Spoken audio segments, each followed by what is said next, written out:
বিসমিল্লাহির রহমানির রহিম। আসসালামু আলাইকুম, স্বাগতম সবাইকে ইংলিশ মেলাতে। আশা করি তোমরা সবাই অনেক ভালো আছো। আজ আমি তোমাদের মাঝে উপস্থিত হয়েছি ক্লাস 8 এর ইংলিশ সেকেন্ড পেপার পার্সন বিষয়ের আলোচনা নিয়ে। চলো কথা না বাড়িয়ে শুরু করা যাক।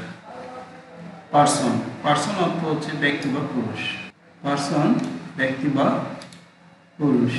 ওকে, পার্সন যে ওয়ার্ড দ্বারা ব্যক্তি বা পুরুষ বোঝায় তাকে পার্সন বলে। যে ওয়ার্ড দ্বারা ব্যক্তি বা পুরুষ বোঝায় তাকে পার্সন বলে। ওকে, পার্সনের প্রকার।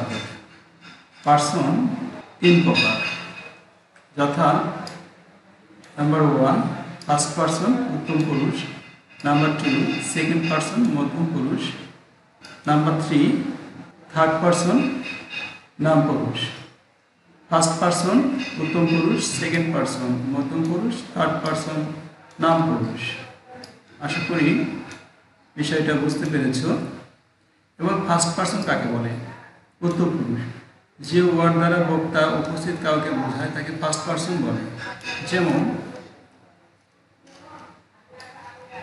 আই, উই, আজ, মাই, মাই, আওয়ার, আওয়ার্স, আওয়ার্স। ওকে, এগুলো হচ্ছে যে ফার্স্ট পার্সন। সেকেন্ড পার্সন মধ্যম পুরুষ। মধ্যম পুরুষ কাকে বলে? বক্তা যাকে উদ্দেশ্য করে কিছু বলে তাকে সেকেন্ড পার্সন বলে।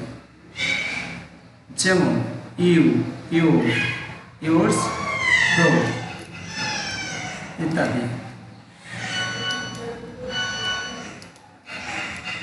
থার্ড পার্সন অনুপস্থিত ব্যক্তি বা বস্তুকে সম্পর্ক করে কোনো কিছু বলা হলে তাকে থার্ড পার্সন বলে। যেমন he, she, it, his, her, him, this, that, its, they, them, their, those ইত্যাদি। এই ছিল আজকের আলোচনার বিষয়।